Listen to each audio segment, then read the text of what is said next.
Hello, please let me see your ticket stubs for the double-edged double bill. Tonight's features will fill the blind spots of 2018 with a venomous punch.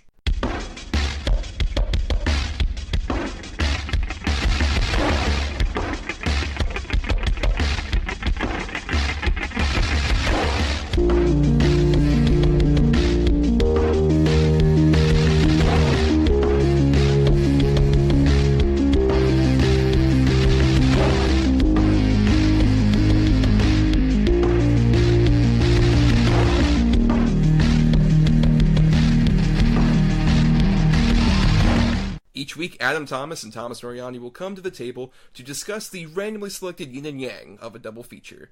Then, both will have to pick a number between 1 and 10 in order to seal their fates for the next episode. One will have 2 good movies, the other 2 bad ones. Let the chaos begin! I am Thomas Mariani. And we are Adam Thomas. We aren't the only 2 people here. We're the regular co-hosts of Double Edge Double Bill, but we have a guest on for the evening. It's Mr. Yonathan Habtemichael, who you might recognize from our Predator episode that we did a few months ago. Yonathan, how are you doing? I'm doing fine, but this vegan burger kind of sucks. This ain't the right way, man. It's not the quick way. Just choke it down with some green juice of some kind. You'll be fine with it. Ugh. Kale. In case you couldn't tell from our intro and all this other stuff, we're doing an episode in honor of, it's New Year's Day when we're releasing this, so first of all, Happy New Year, everybody. Yay! It's been a long decade. Yeah, hasn't this year felt like pretty much like a decade? Yes.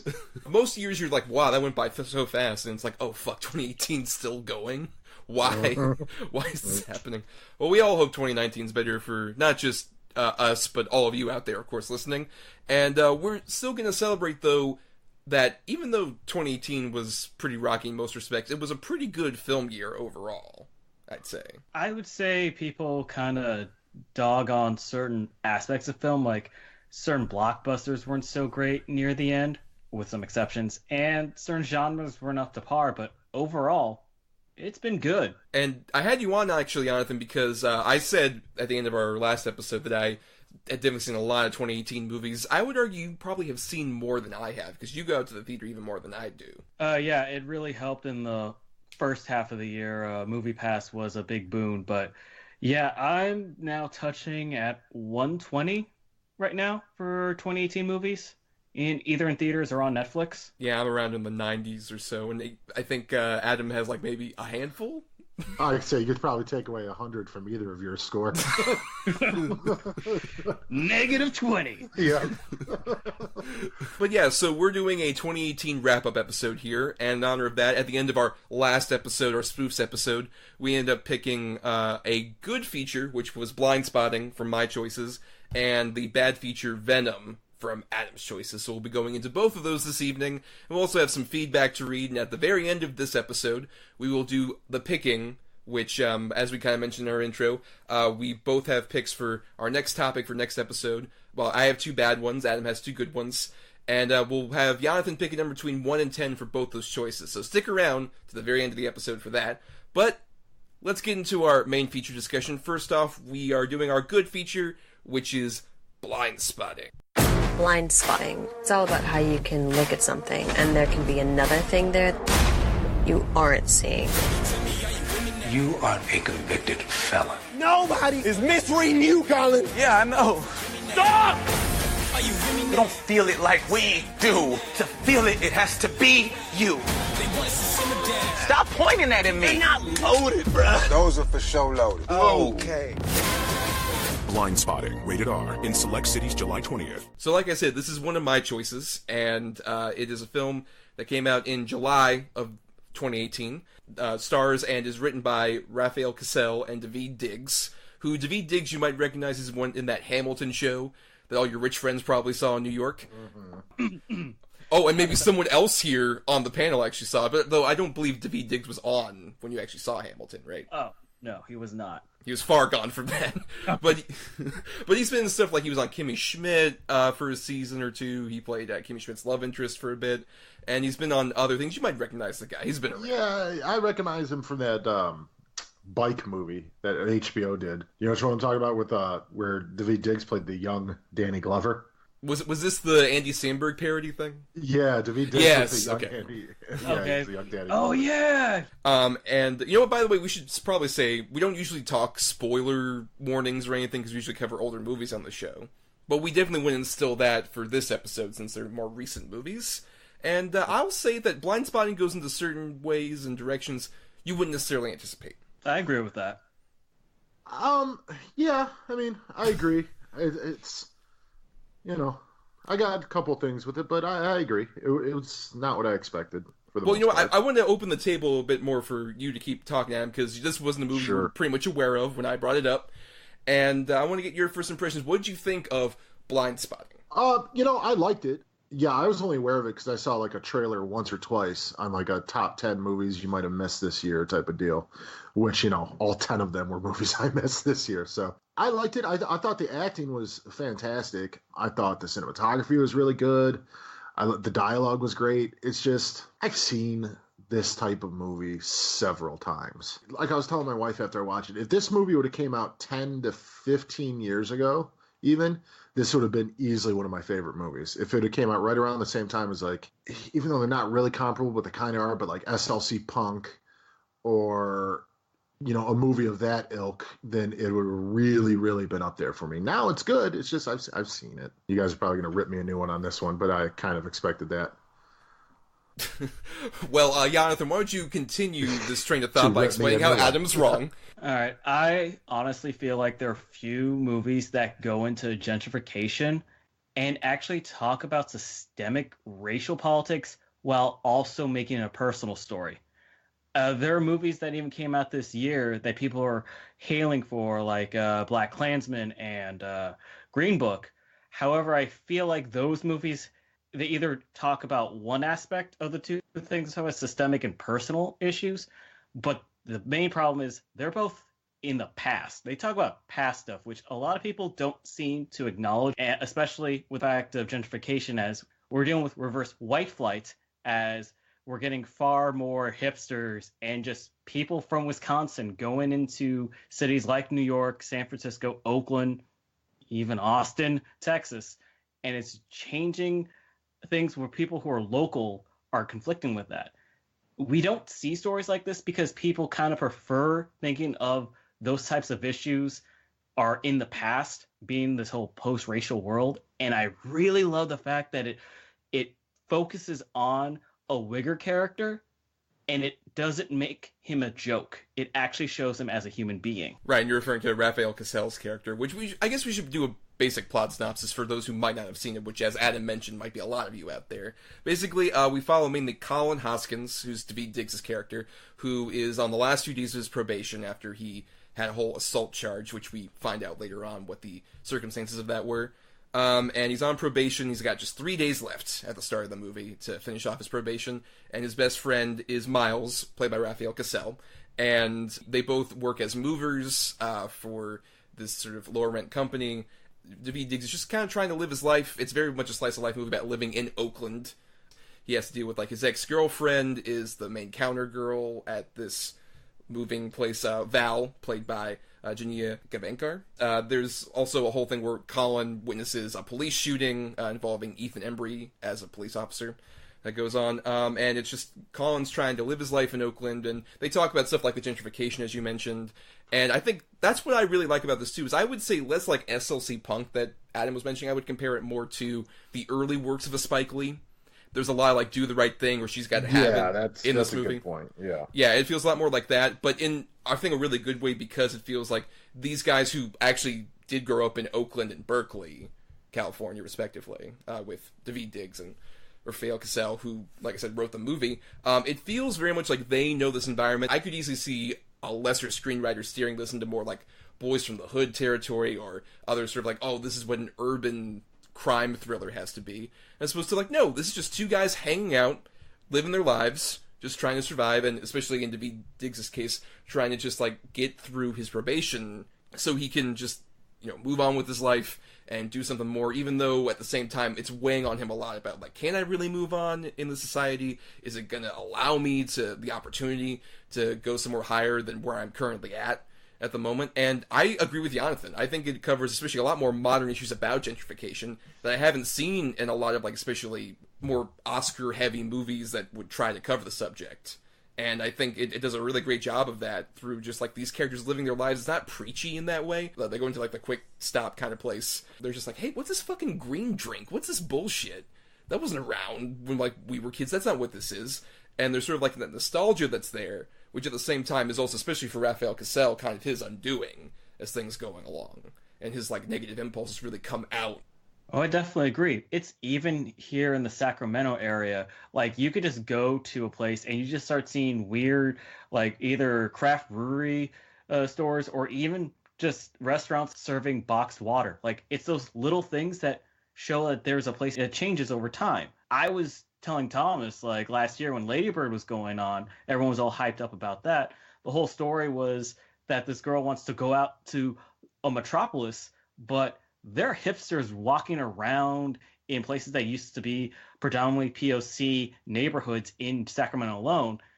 And San Francisco and Oakland have been expanded far bigger. Like, in the notes, like, it said that they actually filmed during the summer of 2017. I literally drove through those towns in July 4th weekend to see family, and I saw all the, like, a row of tents by the freeway. Like, that was there intact. They really shot in Oakland. Something that, as Thomas said, you can't really have someone who hasn't lived there or lived nearby can really give that perspective. Yeah, I mean, I get what you're saying about what both of you are saying about the gentrification issue, and you're right, I haven't seen it much done on film. I mean, I live close to Detroit, lived in Detroit for quite a few years growing up.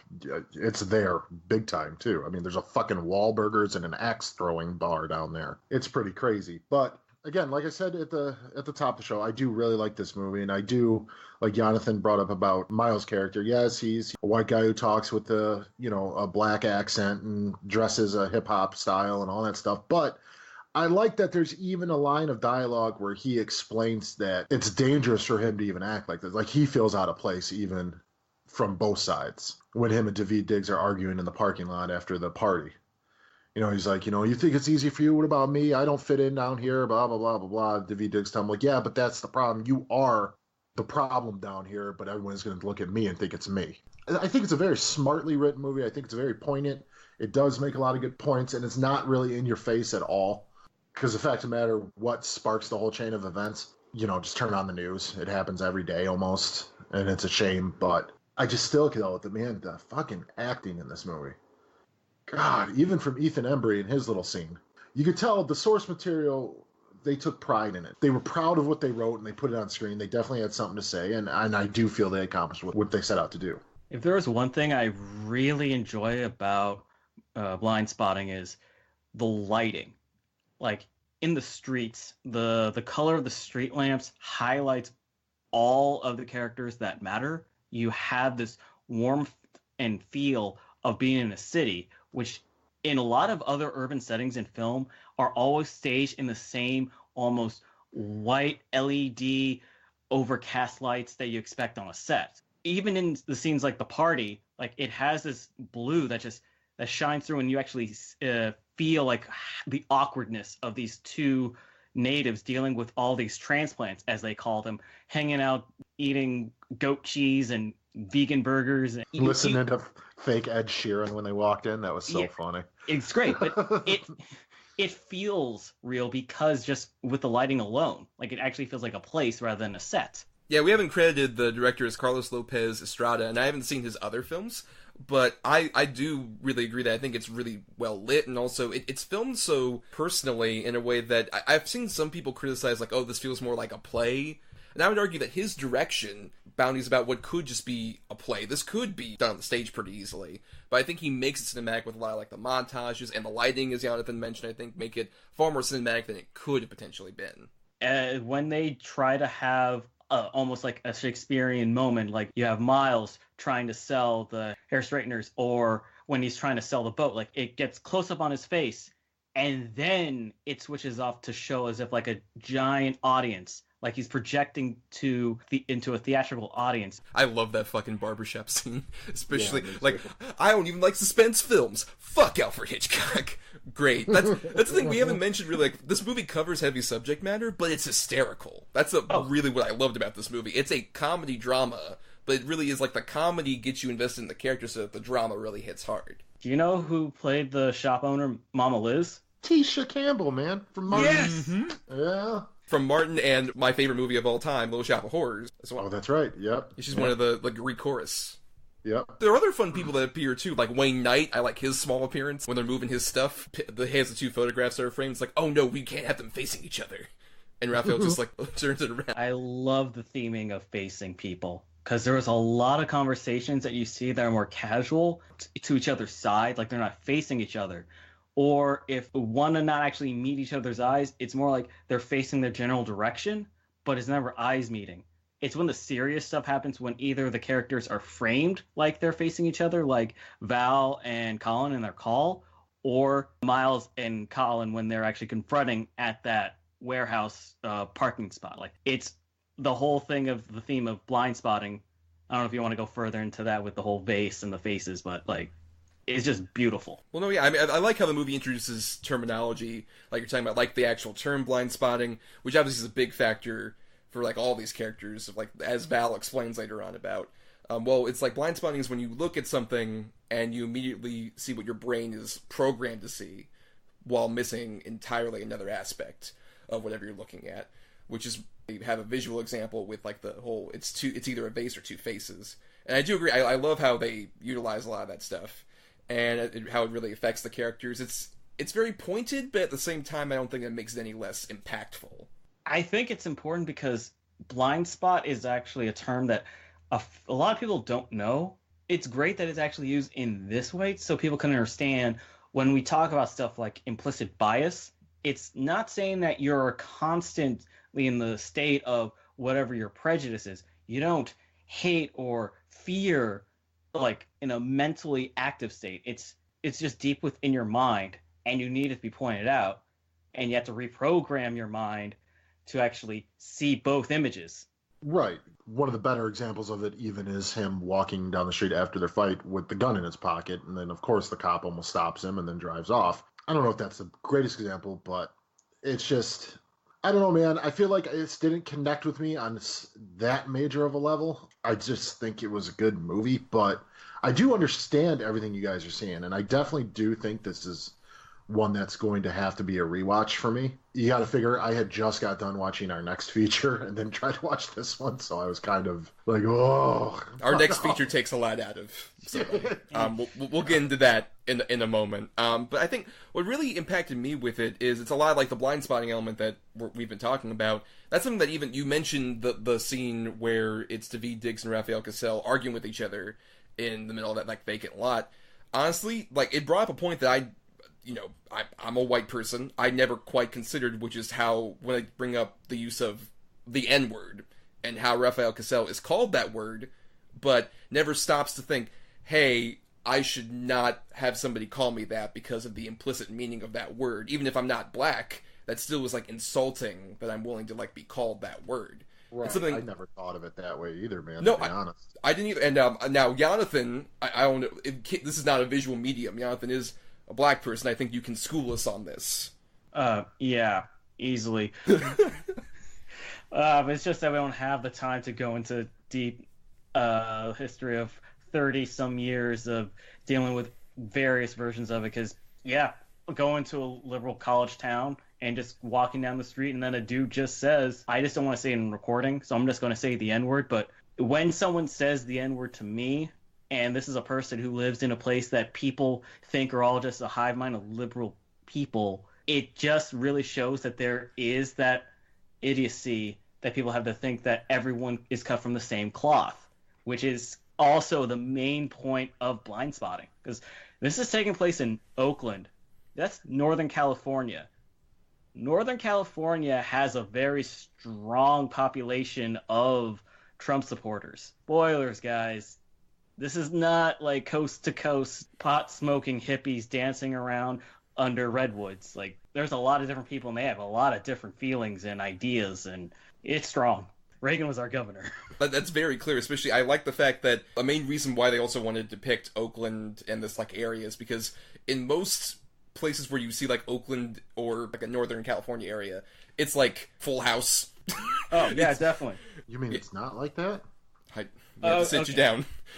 Oh no. All right, Adam. Like, I went to an Alamo Draft House in San Francisco, and it's like this nice, clean, awesome, hipstery haven. The entire street is filled with Chinese restaurants, quick stops, that type of whole deal. Like, that whole juxtaposition of you have something that is seen as clean and happy and white, and is surrounded by various stuff that is just POC. Mm-hmm. It really gives you the perspective that, yeah, San Francisco isn't just rainbows and happiness and urban music, which we'll talk about a certain thing in our next movie. Oh, God. But, I did want to bring up something, because you kind of brought up the Shakespearean element of it, Yonathan. We haven't really talked about the movie's use of rap. They actually kind of seed in throughout the entire movie. Like, Daveed Diggs will often kind of, like, freestyle in reference to, like, something that's going on at the moment. Then there are other times where it does feel like, okay, this is, like, part of sort of the language of these characters going on. And I've heard some people kind of ruffle against that. I was curious, like, Adam, what did you feel about how they used, like, rap throughout, especially with, like, that climactic moment you were talking about with Ethan Embry? I didn't have a problem with it. And I think, well, one of the main reasons is because they built it up throughout the movie. It was a slow climb until that climax. Like you said, there'd be certain spots where it'd be freestyling, and occasionally Miles would even join in. It worked for me, especially at the end, because when he was going against Ethan Embry and he's, pointing the gun in his face and he's rapping at him. And I don't know if this is true or not, but it's almost like that's his language and he can use it. It hasn't been taken yet or gentrified to the point of non-existence or being watered down yet. He still has that way of speaking, that language, that tone, those words, those terms he can use. I thought it worked really well. In fact, I thought the climactic scene in the whole speech or rap or poem or whatever you want to call it was incredibly impactful. And can I also mention, I did not realize any other time I've seen him besides here, how big of a dude he is. That's true. Like, he is a big guy, man. He's tall and he's got some friggin' muscle on him. But you don't really realize until that scene, because it's the one time he doesn't have, like, his coat on, really. Yeah, he's just wearing, like, an A shirt, a strap shirt. Yeah, and like, whoa. Goddamn, I really love that entire confrontation. The use of not only smashing the pictures of two people and then vases, and then using the verbal language that he used in his previous freestyles, or even just plot points combined together, is like one of the best climaxes of a film in the past 10 years. Seriously, I was saying 10 years. Some people may just think it's just a guy rapping, but what really makes it perfect with this beautiful, lyrical, poetic, flowery language is you just have Ethan Embry just say, "I didn't mean to." The obvious refrain that every time someone cries or gives a plea of dissent on anything that happens in our world, you'll have that one guy who most likely is a 40-something balding white man will just say a one-liner that really shows that they don't get it. And that's what makes that ending of Blindspotting perfect. You can tell that he has remorse, but at the same time he doesn't truly understand the impact of what he did. That's what I really love, and the fact that Daveed Diggs is rapping that to him. Like, what I loved about that was, on paper, if you had told me, hey, this movie ends with a guy rapping at a cop and, like, putting him at gunpoint, I would have told you, that sounds fucking stupid. But in the context... Cop Rock? Cop Rock, the reboot that everyone wanted. But in context, it really does work. I think I agree, because there's so much points where, like, they use the rap and they really build it up to that particular level, that emotional heightened point. Especially, it's the point where, like, it's not just also the rap was built up, but also how much he was holding back so much about, like, that moment of seeing, that guy come along and get shot by that cop. And then he's just like, nope, I gotta just keep my head down. I'm almost done with my parole. I'm gonna, be a free man. I'm out there. I'm gonna fucking move on with my life. But he can't help but just, like, keep that. It's festered inside him, and this is that moment where it just bursts out. And it was almost like he was suffering from PTSD. Oh, he was. Yeah. Every single time you would hear the car alarm from the car that was ringing once the guy was shot, and all the flashes of red light. Daveed Diggs was drowned in red light, even if the traffic light was green. Like, there was a lot of stuff that really was. They kept ringing the cues back and forth. Even the dream sequence where he was chained up, like, it's all there. Like, keeps building. That's what makes that ending confrontation so beautiful. That's why I feel like it's such well-crafted film, not just with its acting, but with its direction. Even its sound design. Like, I was just watching it on a standard television with no home theater setup. The mixing of not only just the music, but also the effects of, like, the alarms, the gunshots. Like, it just felt powerful, and I wonder how it would feel if you even, like, heard, like, surround sound, or just really good headphones. Like, these are the type of movies that intrigue me on that kind of aspect, because sound has kind of been a weird thing where we try to award things at the end of the year. Like, we give it to, like, war movies or musicals, but we don't look at, like, the stuff in between. The best sequence to showcase that, probably my favorite scene of the whole movie, is the point where we reveal why he was arrested. I'm sorry if I mispronounced his name. Uttarash Ambudkar comes in as this guy who witnessed the altercation that Daveed Diggs took place in, and he's telling his buddy about it. And I think that's a great use of sound in terms of it's just him pretty much narrating the actual scene that went on, and it's hilarious. It's so fucking funny, the whole way he breaks it down. And especially where he just keeps calling the white guy who had the flaming drink different white celebrity names. It's like, so then Jason Biggs comes out, and he's talking like this, and how they don't have the sound in there at all, really. And then they cut to the more dramatic version of it, and it's, like, very muted, and you don't hear a lot except for, like, the rustling that's going on and shit like that. I think that's a great example of when they know when to use sound and when not to. And plus, it's such a great example of, like, how the movie gets you with that comedic angle and then really brutally hits you. It's like, no, this shit really happened, and it really fucked up this guy's life.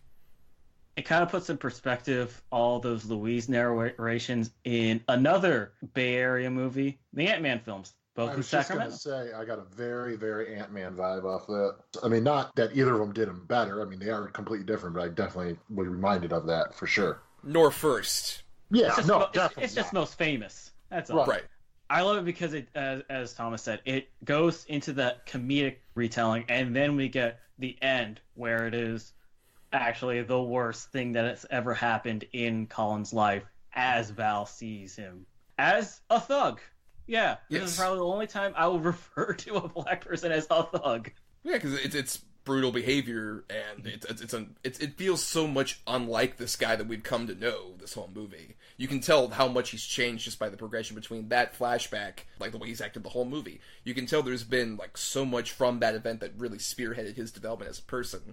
And you can tell that, like, he's struggling with, like, I know I've changed, but at the same time, I haven't changed enough to actually jump over this hurdle of telling somebody about this brutal event that happened. Especially, one of the better visual things so well about the movie, the way that they use him doing his morning routine of running around, and then how they culminate that with the cemetery scene. Oh, that is some heavy stuff, because, as you said earlier, like, Colin has been putting his head down. He's been trying to just toe the line to be safe. But none of those people, especially the guy he saw in the beginning of the movie get gunned down by the cops, never even had a chance of a trial. Never went to jail, never got probation, and never got off probation, but still had the label of convicted felon because they were killed. It's that powerful. Like, even when I'm vocalizing it, people will say, like, whatever. But seeing it is striking. It is one of the big shots of the year that I could think of, like, that stuck with me even to now after 6 months of first seeing the movie. Well, we got into some heavy shit tonight. I think we've all learned something today. So why don't we go ahead and go into our final thoughts about Blindspotting. Go ahead, Yonathan. You have the floor as our guest. Go ahead. Yeah, I know I went into dark places, but that's what Blindspotting shows. Like, it is a very important movie. It's a very entertaining movie. And unfortunately, I feel like even critics and various guilds have a blind spot for it. Like, I only saw that Daveed Diggs was nominated just for an Independent Spirit Award, and that's the only award recognition I'm seeing for it. Like, this has great direction, writing, acting. Like, this is a beautiful movie that deals with heavy stuff, and I feel like it should be talked about. And it's fun because you have these characters rapping in beautiful lyrical ways that is reminiscent of Shakespeare. So definitely check it out. It's $1.99 on Amazon Prime, or actually the Amazon Video as well. Just check it out. Yep, and I love the fact that you're mentioning that, like, oh, we only got that nomination there. Meanwhile, his Hamilton buddy Lin-Manuel Miranda's just like, oh, yeah, I'm in Mary Poppins, and gets like a Golden Globe nomination. But Adam, go ahead. Your final thoughts on Blindspotting. I definitely think this is a movie that people should see if they're looking for something good that they might not have heard of. You know, like a nice surprise film. I think this, you can't really go wrong with this one. And like Yonathan said, it's $1.99. It's great performances. Great music choices, great dialogue, shot really well. The lighting's beautiful. Be prepared for a gut punch, because you're going to get a gut punch either if you are expecting it or not. You're still going to be like, fuck, in a couple scenes. So I think it's a good movie, man. I liked it a lot. Well, at least it'll tenderize the gut a bit with a laugh first. That's what I really dug about this movie, is it gives you a lot of laughs and a lot of endearing stuff to get you invested in the characters that we have here, but then it does have the really brutal gut punches. Like, we didn't even mention much about Miles' home life with his son. Stuff like the use of the gun, that's something I have definitely seen before. It's one of those scenes where it's like, that's not unfamiliar. But then later on, when that little kid is like messing around with Daveed Diggs, and he's just like, hey, you gotta fucking stop it, I'm not in the mood for you to like kid around with me, and he says, don't shoot. And it's like, oh, you've been practicing that. It's like, oh, fuck. That's part of just fucking daily life now.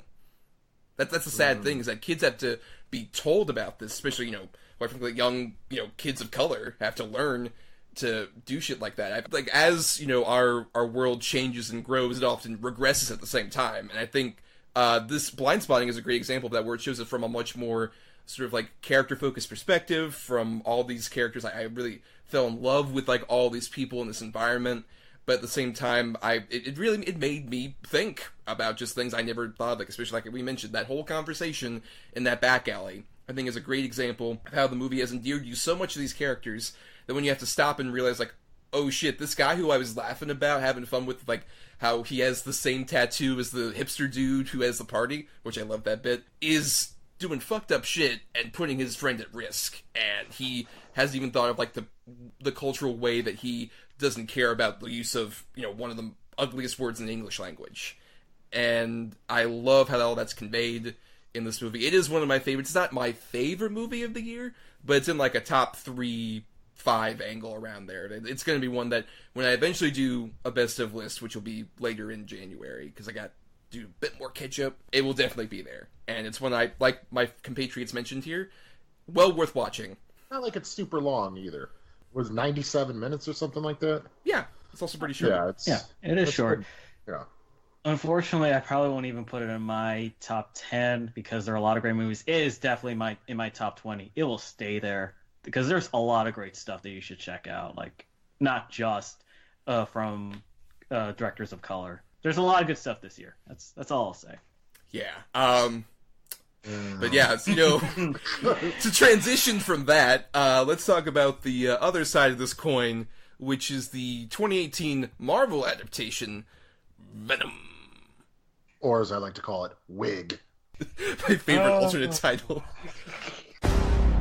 We found something. Carlton Drake believes that the union between human and symbiote is the key to our evolution. I'm feeling really sick. I'm hearing a voice. If you're gonna stay, you will only hurt bad people. The way I see it, we can do whatever we want. Do we have a deal? We are Venom. So Venom, as I mentioned, it's an adaptation of the Marvel Comics character Venom, who you mostly know as like, hey, isn't he like the big black version of like Spider-Man, like his reverse, his sort of evil version?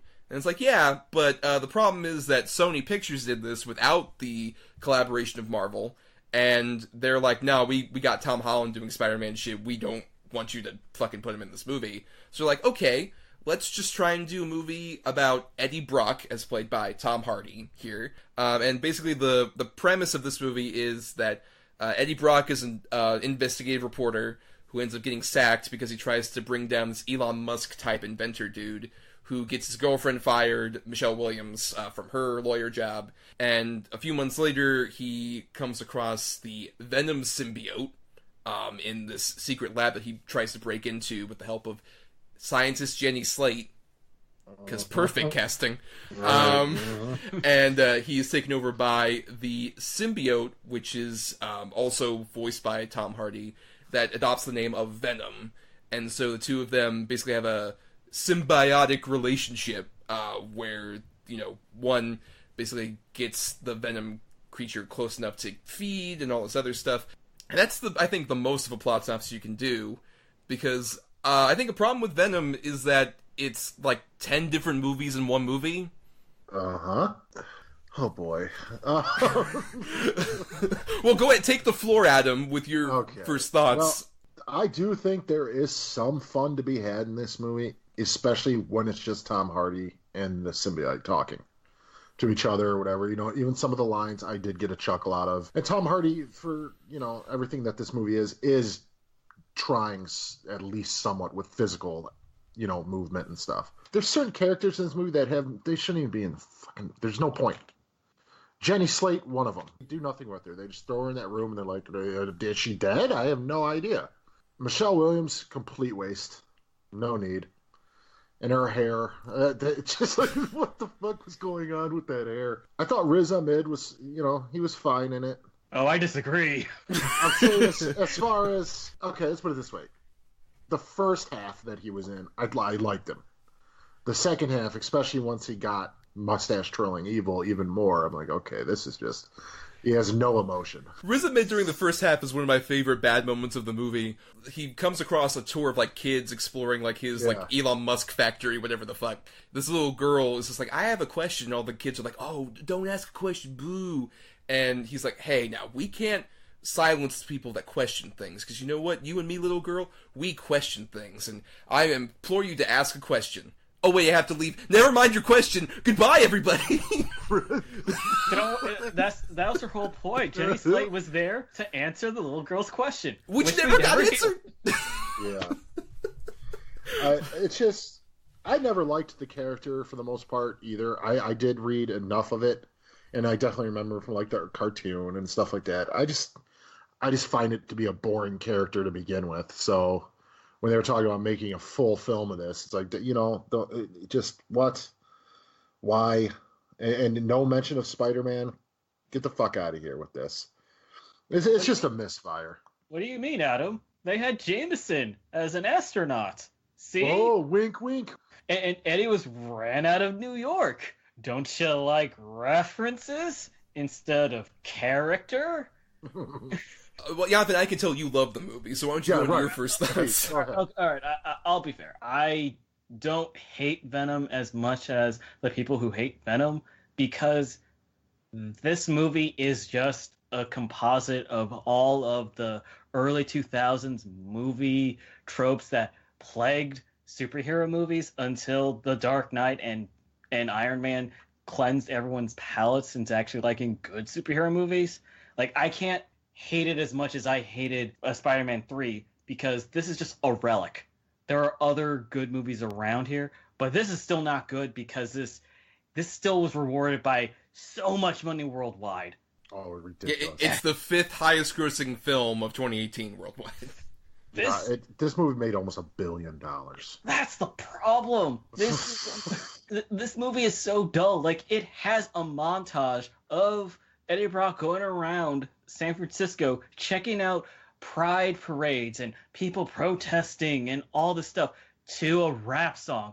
The one thing that Daveed Diggs pointed out why he made the montage in Oakland with an operatic song, because it's so played out that black music is just urban, therefore that's all you need. You see Eddie Brock going on cable cars. It's everything that Blindspotting was pointing out in the cinematic language that is so wrong. I would say you could have combined Jenny Slate and Michelle Williams into one character. I agree. Or just had the fucking doctor character who does more than either of those two just be his buddy. The guy from Veep, who really is weird because, like, he is dating Michelle Williams, but he has so much vested interest in, like, helping Eddie out the whole time. That's it's like, what I'm saying. It would have worked more with him as, like, his friend or something. Or somebody he worked with before. Like I said, you don't need a love interest in every fucking movie. You don't. Yeah, that's what the MCU pointed out. Like, right. Honestly, people kind of talk shit about certain love interests in the more recent MCU movies. At least they do stuff. Hey, I'd argue Thor Ragnarok doesn't really have a love interest.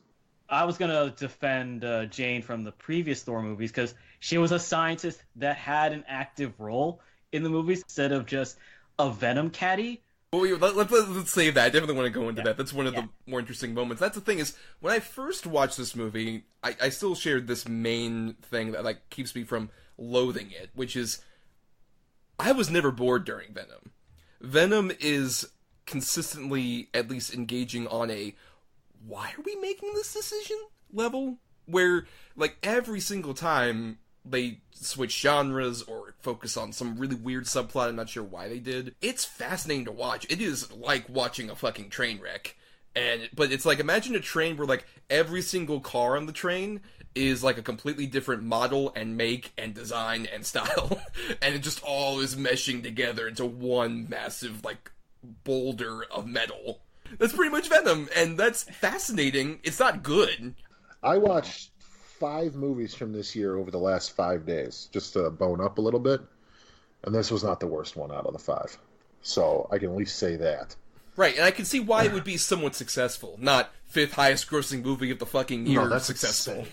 No, but I could see why, like, audiences might gravitate toward, because it is, like, despite, well, I agree with Yonathan that some of it is covering, like, the sort of early aughts superhero movie structure. That's just, like, 1/10 of the movie. I'm so tired of the fucking trope that they even follow at the end of this movie that they did, in Iron Man 1 and 2, they did it in Black Panther, they do it in a lot of these movies where it's like, just have a CGI super suit fight where they look almost identical. Oh, okay. Yeah. I will defend the Black Panther fights at the end. Like, well, there's a reason for it, okay? I'll give you that. The opponents are talking while fighting. They're actually conflicting ideals. Where's the conflict other than Venom doesn't want to be bullied around by the other symbiotes? Right. Well, oh, God. Okay, here's this one. This one's black. This one, make him dark gray and a little bit more muscle and have him fight. You're referring to Venom versus Riot, who is the Riot. Rhythm, which another thing just, like, taken from 90s comics, and Todd McFarlane's like, what's another name for a symbiote besides Venom? Riot. Yeah. There's Toxin, Poison, Scream, Lasher, Smasher, Dasher, Donner, Vixen, the best. I love the fact, too, that the lead-up of that fight is probably the most baffling scene of the movie, where after, as you mentioned, Michelle Williams... okay, that's the thing. There's so much, like, a weird connecting chain to this, of, like, Michelle Williams possesses the Venom symbiote after having a stare down with a dog in a hospital, which I love that shot. It's so fucking stupid. It's a fucking Sharpay or whatever the hell it is. Sharpay, who has the Venom symbiote inside. She gets possessed by the Venom suit and has a weird, like, female Venom symbiote thing. She-Venom, right, which is, I believe, a character in the comics as well. Yeah, it is. And she kisses Tom Hardy so the Venom symbiote can go back onto him, and then the Venom symbiote is like, oh hey, by the way, through being like your weird Cyrano de Bergerac earlier, where I told you how to not be a dick to your girlfriend, I was a loser too in my home planet, and I learned that I want to save Earth now, Eddie. What? What is Riot's whole, like, plan? Alright, gotta kill him. No, leave him here. Why does he want Venom? What does it matter? They never explain it. At all. There's no point to him wanting to put Venom on either on the ship with him at one point and then wanting to kill him. For what? Like, to bring him back to his home planet so he can wedgie him and put him inside Venom lockers and all that other shit, because he's a loser on that planet. Exactly. Ooh. There's so many stuff, like, just going through the minutia of every single plot point. Like, the Musk shuttle on a recon mission to, I don't know, Mars, and then just finds a comet. The European Space Agency took 2 years for their probe to land on a comet. Which is into the first, like, weird part of the movie where it becomes, like, a sci-fi horror movie. Horror, yeah. Right, yeah, where, like, this woman gets, like, possessed and by the Venom symbiote after, like, she's a paramedic. This woman apparently probably walked for, let's say, days and is already decrepit.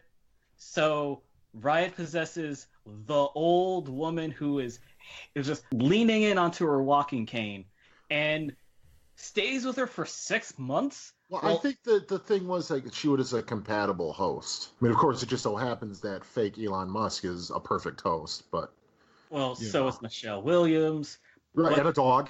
Yeah, but no, the biggest problem is that I have with that is Eddie was like the best host for Venom.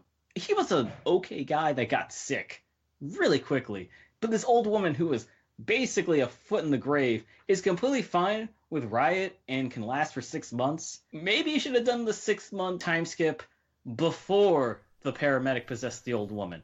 I mean, I guess, like, my thing is, honestly, all the stuff we're talking about with, like, sort of the position, the horror angle of it, I wish they kind of leaned on more, because that's the most interesting stuff to me, is when it's, like, a horror, almost comedy, where Eddie Brock is possessed by the Venom symbiote. I'm like, you know what, this could have been, like, the actual dark version of The Mask from the comics, where you do just sort of like this weird, zany horror movie, and you have Eddie... Because that's what I feel Tom Hardy's playing, is he's playing it like a Jim Carrey-style performance, basically, in this movie. He goes for it. It's so tonally all over the goddamn place. Yeah, you'd have one scene of him just eating garbage, and then he's just jumping all around the bistro and landing in the lobster tub just to chill out. That was something that Tom Hardy thought of, like, the day before they were filming, just looking at the location. He's like, hey, how about I jump into the lobster tank and eat a lobster?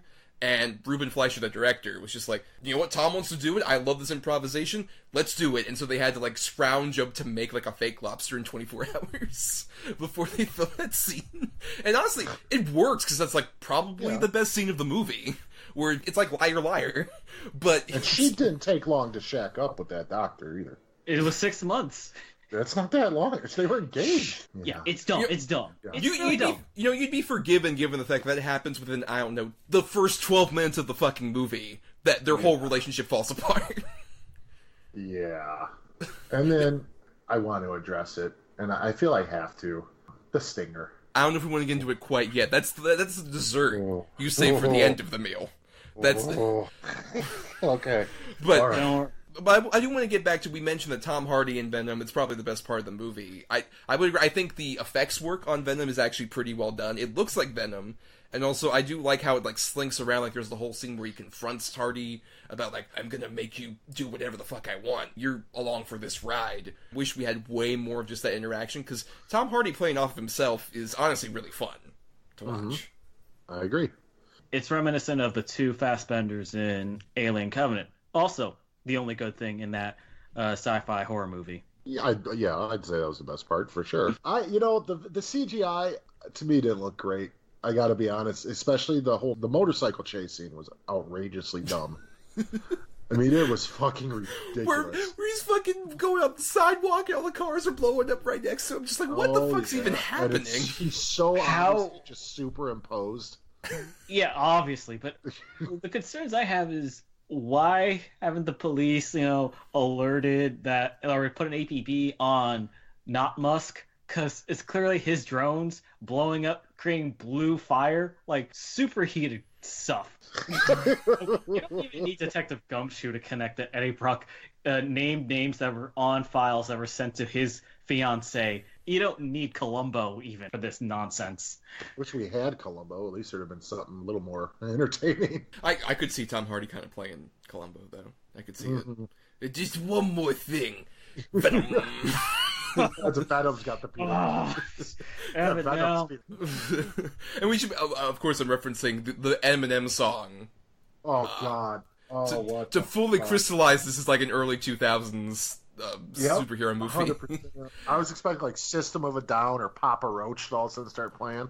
This feels like the exact opposite. This feels like the anti-Black Panther soundtrack, with just how much bullshit is on it. Yeah, in every way. Well, it is anti-blindspotting, because we have a white guy in San Francisco being annoyed by his jerky black friend, You're dealing with the system. Oh shit, you're right. I didn't even think about that. It is the exact parallel to Blindspotting. The Stan Lee dialogue was ridiculous. And you take care of her, both of you. What? Well, clearly he's jumping between universes as the Watcher, and he can obviously see the Venom symbiote because he has X-ray vision because he's Stan Lee, Marvel God. Oh God. Yeah, it's pretty sad. This was the last one that was released before he passed away in November.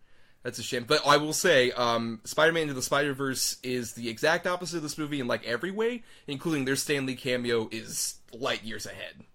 It's so great. I love how they did that. So you jerkwads who watched Venom and dug it and are like, I don't want to watch an animated Spider-Man movie. Go watch Into the Spider-Verse and tell me that Venom was better. Which I love, by the way, that the very post-credits stinger, even like when it's on video now, is that clip from Into the Spider-Verse.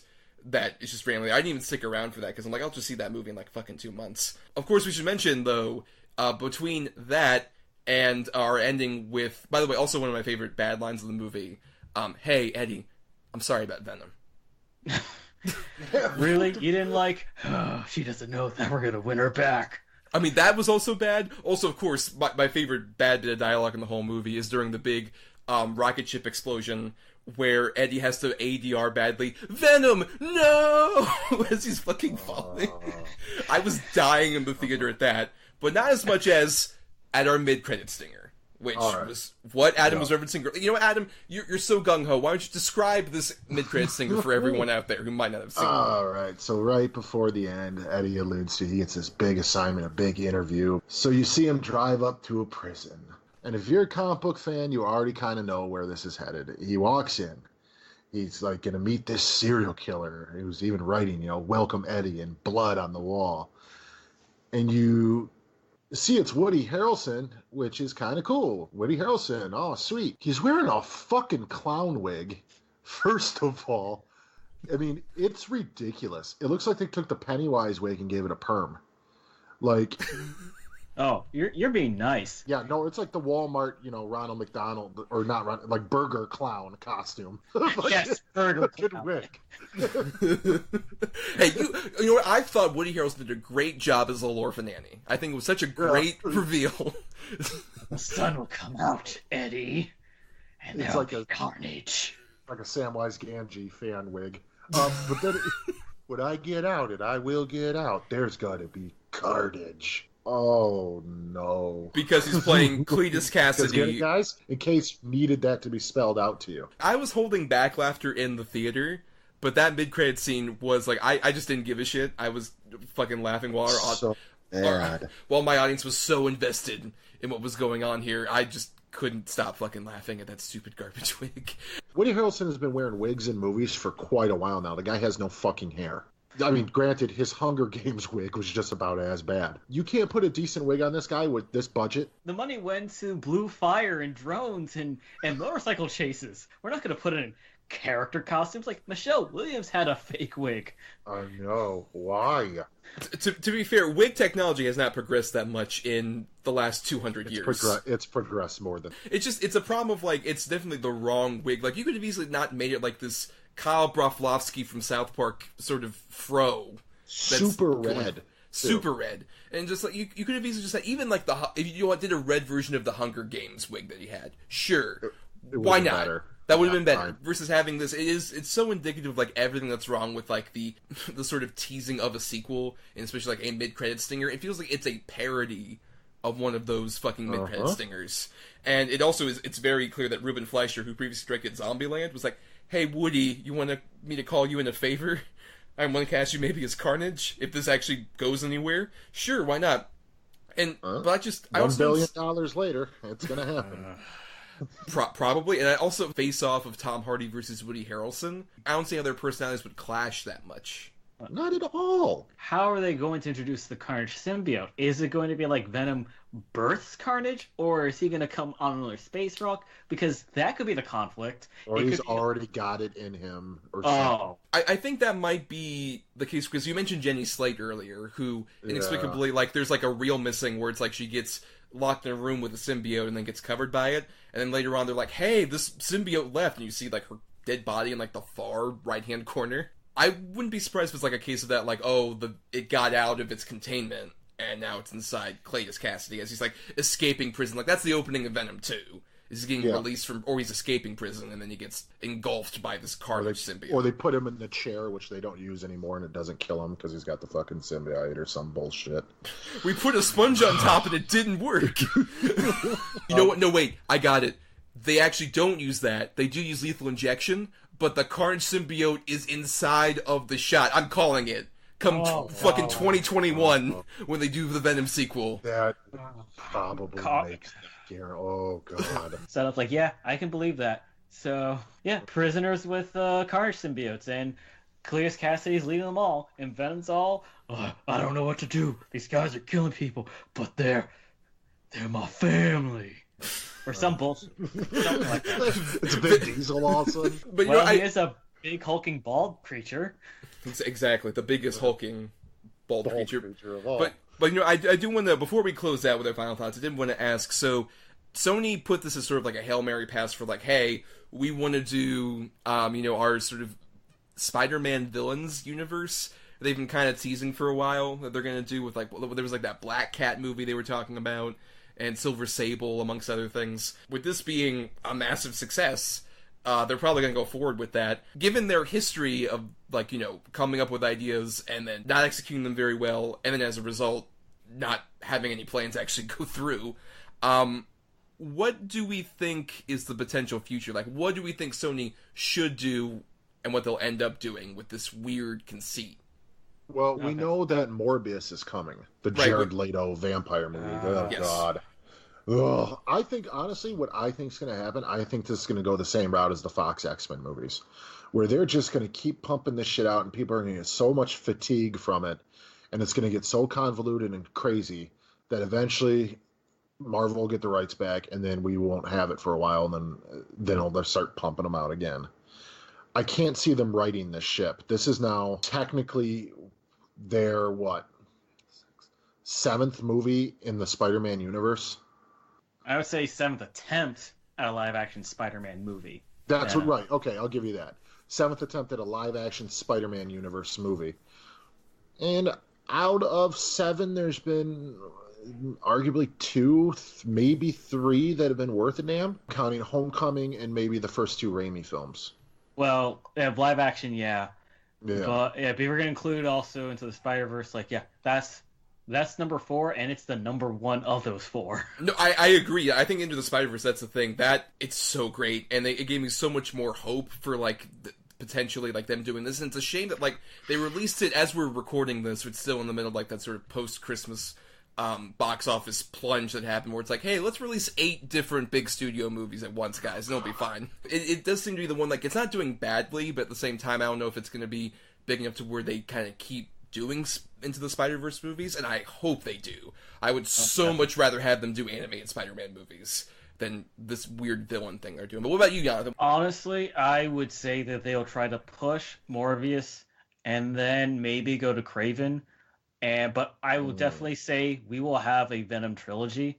And if Venom 2 Maximum Carnage works out, I will not be surprised if Sony puts in Tom Holland in the 3rd movie. Because the S in Sony stands for stupid, and they're stupid for money, and they'll be desperate enough to break the MCU indirectly by putting Tom Holland in a movie with Tom Hardy's Venom. Which that even makes less sense than having Woody Harrelson. It's basically Tom Hardy, this 40-year-old fucking investigative reporter Eddie Brock, beating up this high school kid. Why? But at least Peter Parker is dwarfed by Eddie Brock, even in the comics, even if they were the same age. So you can have that, but he also has natural super strength. So they'll make bullshit reasons for it to work. But honestly, by the time we get to Venom 3, we'll be done with the MCU Spider-Man movies, and that was the deal for Spider-Man's rental period. Right, it was it's 2 Avengers movies and 2, standalone Spider-Man movies. So they've gone through half of that at this point. But the thing is, I wouldn't be surprised if, Jonathan's saying, Sony's no, we're not going to have you have Tom Holland appear, or it's no, we'll let Tom Holland keep appearing in MCU movies, but he's got to appear in a Venom movie. And that's, the deal with the devil, Kevin Feige's God fucking damn it, fine. Right. Here. And that just, like Yonathan said, it's going to totally break the MCU, so it's like, wait, so Venom and all these other movies in the Sony universe take place in that same universe? Or I would hope, like, honestly, the only crossover I would ever want is if they pull, like, Into the Spider-Verse, where it's like Tom Holland maybe appears in that universe, like, jumps through. I'd be okay with that, I guess. Yeah. Yeah, but they're not going to. He's going to go on a school field trip to San Francisco or some bullshit and run amok with Venom. That's literally what's going to happen. Just don't make any more of these. I'm sorry, I can't hear you under this pile of $854 million. Yeah, I know.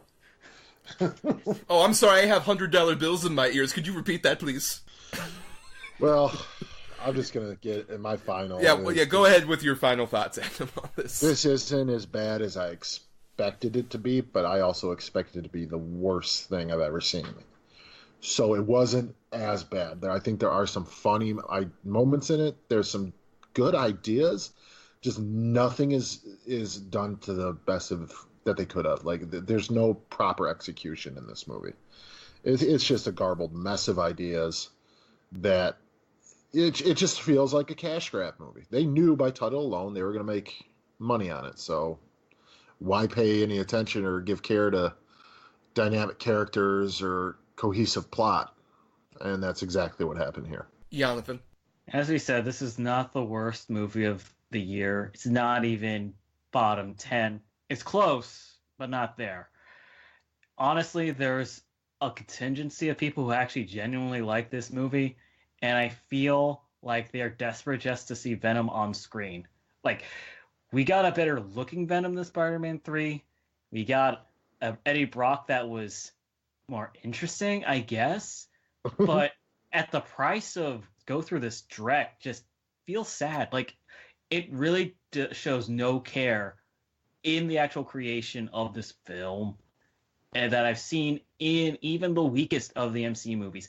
Hell, I can even say that in the DCEU movies, those people actually care about the movies. I don't think Ruben Fleischer actually cared about Venom.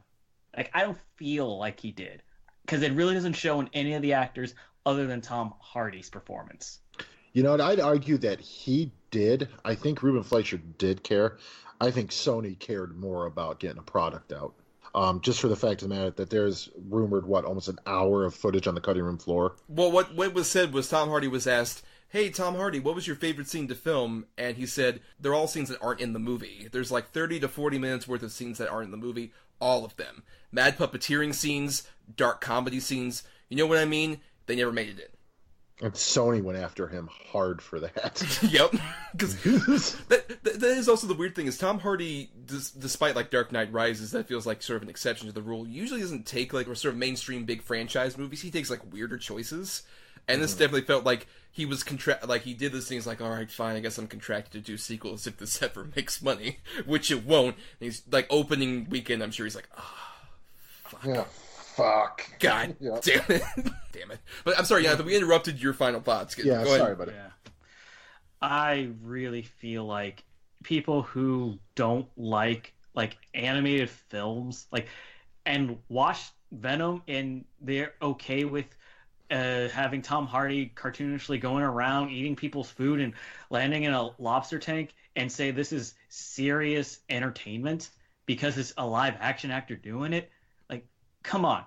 Spider-Man has goofy stuff. Superheroes have to be goofy at times, and it doesn't need to be in drab, pseudo, self-serious darkness while clashing with dark comedy moments from an accomplished actor. Go watch Spider-Man. Hell, go and watch Bumblebee. There's other stuff you should be watching from this year that actually works. It's a blockbuster, and it's fun. You know what? Speaking to our last 2018 episode, you want a funny or bad movie? Watch Hurricane Heist, which Adam and I had a lot of fun with on our last 2018 episode. One of the best movies ever. That's the lesson we all take from this. Watch Hurricane Heist. But I'll just to agree with what you guys have all said, but at the same time, just this is what we all feared would happen when Amazing Spider-Man 2 was coming out, and they were mentioning like, oh, we're gonna do Sinister Six movie and all this and all that stuff, and luckily that movie failed so much that like, okay, we have to take a complete course of action that's different from this. versus Venom is sort of like the reaping of all the awful, horrible hopes that we dreamed of. Like, it's gonna end up, like you mentioned, doing the Morbius movie and all this other stuff. I don't feel like that is really... This is not solid ground to build that on. This isn't a good Iron Man for the cinematic universe to flourish. They're gonna build their universe on the shaky ground, which, like, I agree with you guys. Like, I didn't think it was terrible. I think, especially upon the second watch, there's more entertaining things, especially around Tom Hardy and the Venom symbiote, that I can see why it would at least be a successful movie, but not necessarily fifth highest grossing movie worldwide successful. It's very convoluted and messy, and you can tell that, like, definitely Ruben Fleischer didn't get a chance to, like, do his weirder stuff. If anything, I wouldn't so mind seeing maybe a sequel where he was given more reign to do what he wanted to do. Probably not going to happen with Sony, but it's more likely, given that this at least was successful, that Ruben Fleischer and Tom Hardy can actually do, like, the weird horror comedy movie that they kind of saw potential of here. That's the only real silver lining I can get from it being a massive success, is maybe we might get that movie.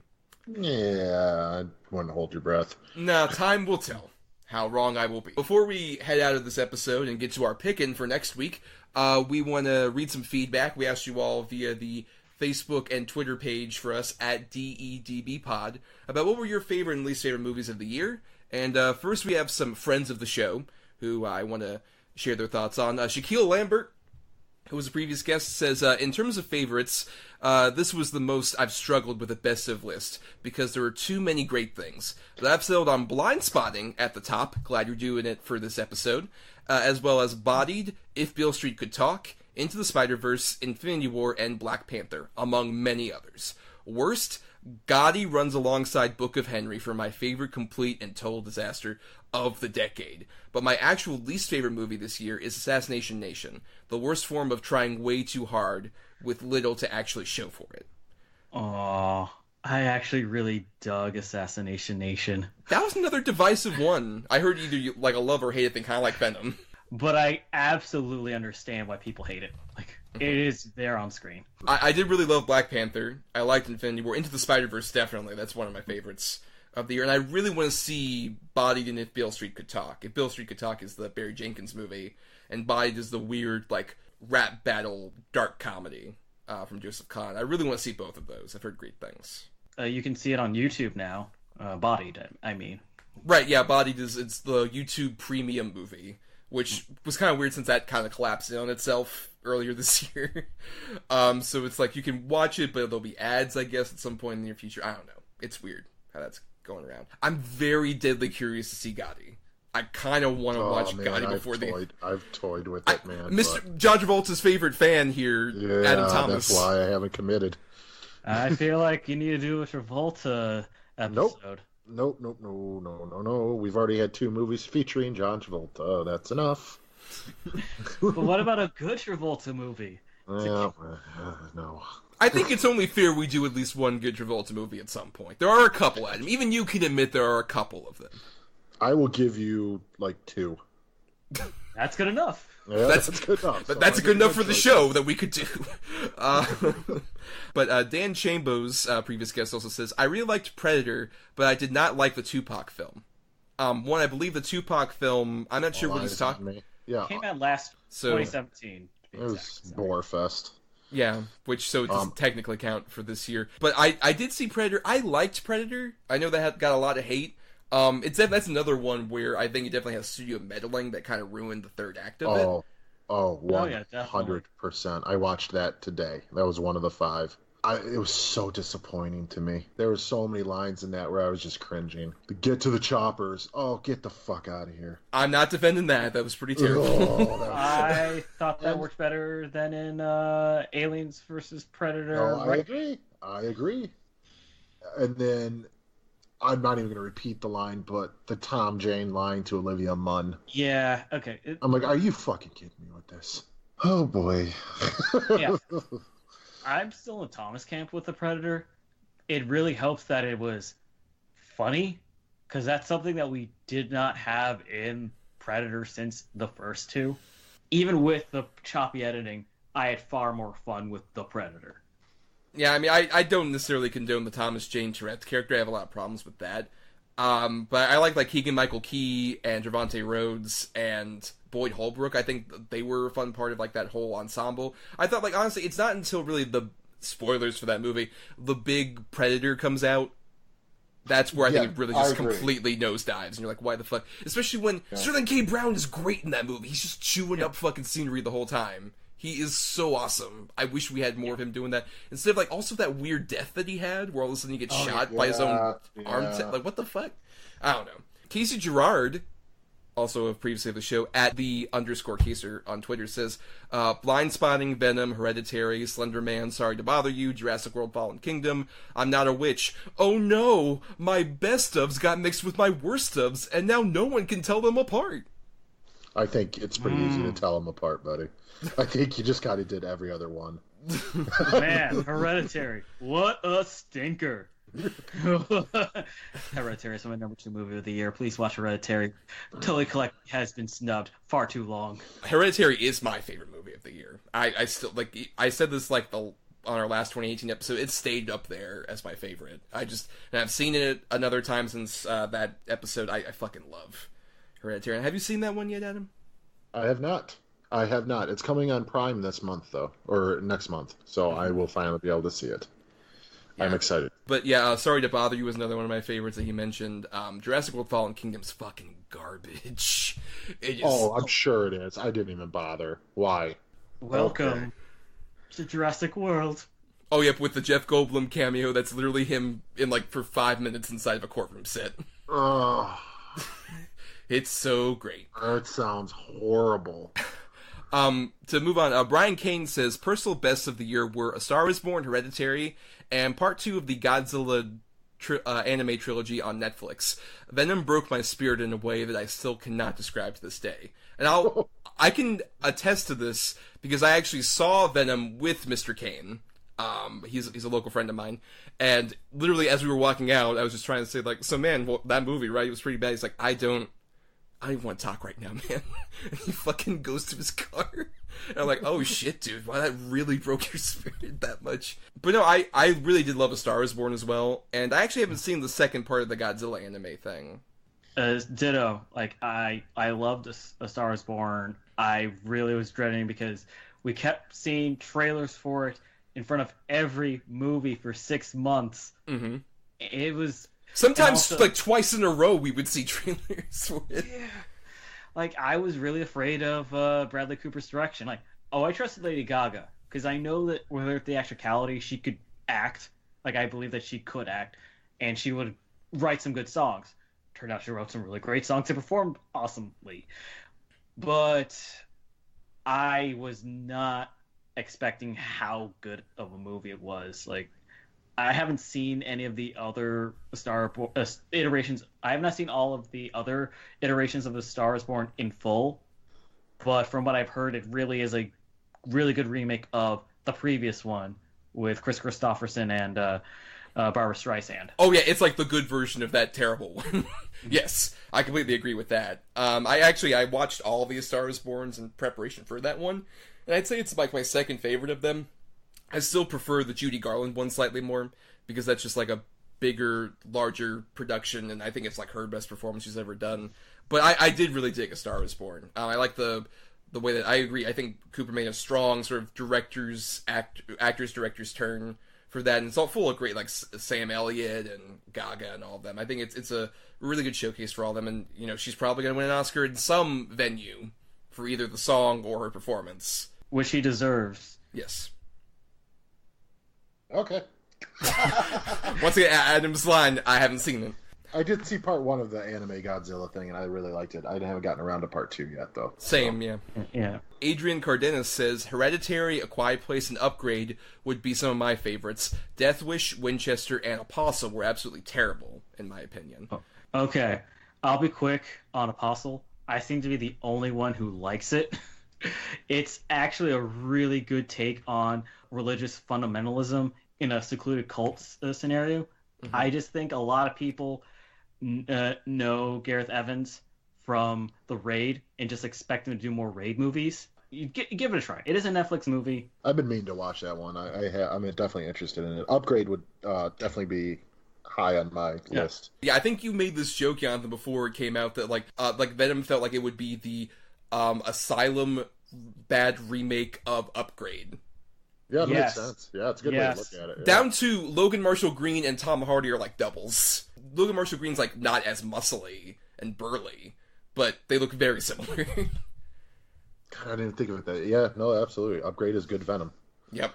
That one, especially like if you're a fan of like great like sci-fi actioners, it reminds me a lot of like a modern day sort of RoboCop as well. But it's on like a smaller budget, but it's so great. It's definitely one of my favorites of the year as well. And then also Winchester is garbage. That was one of the worst for sure. That's the one I forgot.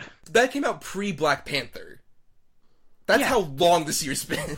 Oh my God. No, okay, even more context. It came out the same weekend as Super Bowl Sunday, and everyone was talking about the Cloverfield paradox, and no one talked about Winchester. That is how forgettable it is, and it is in my bottom 10. That's another thing of lasting that long of being one of the worst movies I've seen in the year. It was the fuck you, it's February movie. Yep. Exactly. And then Kara Holden rounds up our feedback by saying some obvious faves were Infinity War, Black Panther, Love, Simon, Incredibles 2, Ant-Man and the Wasp. Some that I was genuinely surprised to like were Overlord, Into the Spider-Verse, because it's Sony, Black Klansman, House with a Clock in its Walls, Crazy Rich Asians. Some I was disappointed by, Hotel Artemis, Tomb Raider, Sicario 2, Venom, was hoping it would be worse so it could be more enjoyable, and Christopher Robin. And then some that were obviously bad, 1517 to Paris, Night School, Truth or Dare, It's No Wish Upon, The Predator, and Death Wish. Any of those spark your fancy there, Yonathan? Oh, Love, Simon. This is the movie that people overlooked in April. I was surprised that this YA romantic comedy movie touched me in a way, because this focuses on Simon. He's in the closet, and he knows that there's someone else in school that is also in the closet, and it's all about him trying to find out who this person is, and it's a really touching story, and it's in my top 10. And Kara had to bring up the old decrepit elephant in the room. The 15 to 17 to Paris is a piece of garbage and is the absolute worst movie I've seen in theaters that I can think of. Ouch. Clint Eastwood not just made a movie that covered a very short historical moment of four men taking down a terrorist on a train, but also brings down character actors who are well known for comedy and make them the most drab and annoying people. And then the second half of the movie just has these people going around Europe on vacation. Yeah. I dug Infinity War, of course, Black Panther. I haven't seen Love, Simon. I think Incredibles 2 was kind of weak. To me, it was just a Pixar sequel. Ant-Man and the Wasp, I liked it enough. It fell into Thor: The Dark World territory with me a little bit. Oh, we're going to fight, Adam, because... I said a little bit. I liked it enough. I liked it more than Thor: The Dark World. I haven't seen any of the ones that she said she was surprised to like, and I want to see all of them. Yeah, Overlord especially was very overlooked. I gotta see that. And then that's about all I've seen on this list, man. I didn't even bother with Sicario 2. I love Sicario. It was my favorite movie of the year that year. But I don't want to see Sicario 2. I don't want to see it ruined. It has moments. I'll give it that. And it uses the girl from the last bad Transformers movie in an interesting way. Like, yeah, I have to be that specific. This movie is actually good. But you know, while you're talking about this, Jonathan, just rattle off rapid fire some other ones that we maybe haven't mentioned here that you would recommend to people or not recommend. Like, just some quick recommendations. Tully, the Charlize Theron pregnancy movie. You were never really here. The dark Joaquin Phoenix movie. Annihilation, the movie no one saw. Thoroughbreds, Paddington 2. RBG, the Ruth Bader Ginsburg documentary. That was good. I saw that one. That was good. A Private War. This one actually is one that people should check out. It's with Rosamund Pike. She plays a reporter who loses her eye in war and continues going through war reporting. And some of the bad recommendations. Life of the Party. Melissa McCarthy at her worst. Oh no, the worst movie of the year for me. hands down, is Happy Time Murders. I saw that too, and I will definitely agree. That is fucking the lowest level garbage. The lowest level garbage. I did not get a single chuckle out of it. Even a chuckle as in my, I can't believe they're fucking doing this. There was one chuckle I had, and it's just a bit where, for some reason, Melissa McCarthy is snorting up sugar, and she is in the bathroom, and she hears gunshots, and she gets up, and it turns out she was in, like, a puppet-sized bathroom, so she, like, hits her head. That's the one joke that worked for me, and that's a super long 90 minutes. I will say, the only other movie that I think is worse is the Day of the Dead remake, because that technically came out in January. It's way worse. I don't know about way worse, but it's worse. Well, yeah, because it's really just defiling George A. Romero's corpse by just ruining that movie. And we've talked about that previously. It's terrible. But just to briefly mention some that Yonathan... I agree with a lot of what Yonathan... Those that he mentioned aside, there were a few I haven't seen. But amongst really good ones, The Favorite... the Rachel Weisz, Emma Stone, like, period piece dark comedy. I loved that movie. So fucking good. Widows, the big all-star cast Steve McQueen movie, I fucking loved. Mandy, I know Adam has seen, and we both fucking dig that movie. I loved it. I dug that movie. Yeah, absolutely. So good. Won't You Be My Neighbor? You Will Cry, the Mr. Rogers documentary. Eighth Grade's the best horror movie that isn't a horror movie, about just, like, living in 8th grade. The Bad Times of the El Royale I thought was really underlooked when it came out. Game Night I thought was really good. Buster Scruggs. But Buster Scruggs I really like. Jonathan wasn't as big of a fan, I'm aware of. No, I was not. No, you were not. Three Identical Strangers was a really good documentary too. Searching, that was a really surprising one. The John Cho screen life sort of like mystery movie. Yeah. Really? I gotta see that one then. I really dug that one. That surprised me. Oh, ditto. It's the best that we can get out of those unfriended movies. Yeah, someone mentioned Crazy Rich Asians. That was a really big surprise to me. Also, A Simple Favor, the Anna Kendrick, Blake Lively, like, murder mystery movie. That's also a comedy. So much fun. That's a really good one. Also, on Netflix, watch Cam, the Netflix horror movie that's about a cam girl who gets her account hacked into. Really great, under-the-radar horror movie that came out this year. And then I mentioned some of the worst, but also, no one mentioned it. Fuck Crimes of Grindelwald. Fuck that garbage. Oh, yeah, I would imagine. I didn't want to mention it because I wanted to bring up stuff that people probably overlooked. But yeah, that ruined anything that I wanted to see out of this Fantastic Beasts franchise. But more importantly, as we all mentioned before, go see Hurricane Heist. The true savior of 2018. Yeah. The unsung hero. But thank you for all that feedback, and we hope you take some of those recommendations seriously. But thanks also to Chris Oliver for the music used in our show. Listen to more of his music at chrisoliver.bandcamp.com. Thanks to Emily Scarda for the art used in our show. She accepts commissions at fiverr.com/EEScarda. And then you can find us, as we mentioned, on Twitter and Facebook at DEDBpod. Also at doubleedgedoublebill@gmail, you can find us there. I'm also on my own individual account at NotTheWho'sTommy on Twitter, and I do writing over at marianithomas.wordpress.com. I will have also put out, by the time this comes out, a review of another one of my worst movies of the year, Welcome to Marwen. It's garbage. Oh, God. Yeah, that's what I'm hearing. It's Robert Zemeckis hitting an absolute bottom-of-the-barrel low. And also, we recommend you subscribe to us on iTunes, rate and review us to give the show more visibility. And Yonathan, plug yourself. Where can people find you on the internet?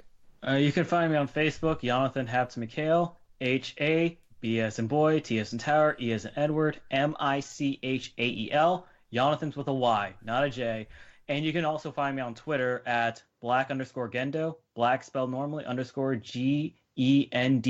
I retweet political stuff and anime stuff. And I'll definitely post out my list of the entire year in film that I've watched. So check out for that by probably within the week of the release of this episode. Before you go, Yonathan, before we all go, we have to do our picking. So very quickly, as we mentioned, we are doing our picks for next week's episode, where I have the 2 bad movies and Adam has the 2 good movies for our topic next week, which, we're going to be in the middle of January by the time that episode comes out. And we decided, hey, you know what? January is considered a dump month, but there are good movies that come out in January, along with the bad ones. And keep in mind, by the way, that we're doing this by, what had a wide release that was mainly released in January, not like Oscar movies that came out wider or anything like that, and going by United States releases. Right. Yes. Those are all the caveats for that. But now Adam has his 2 good movies, I have my 2 bad ones, and Yonathan will go ahead and pick a number between 1 and 10 for both our 2 choices. So, First, for Adam's two good choices, Yonathan, 1 and 10. I'm going to go with lucky number 7. At number 9, I have City of God. Okay.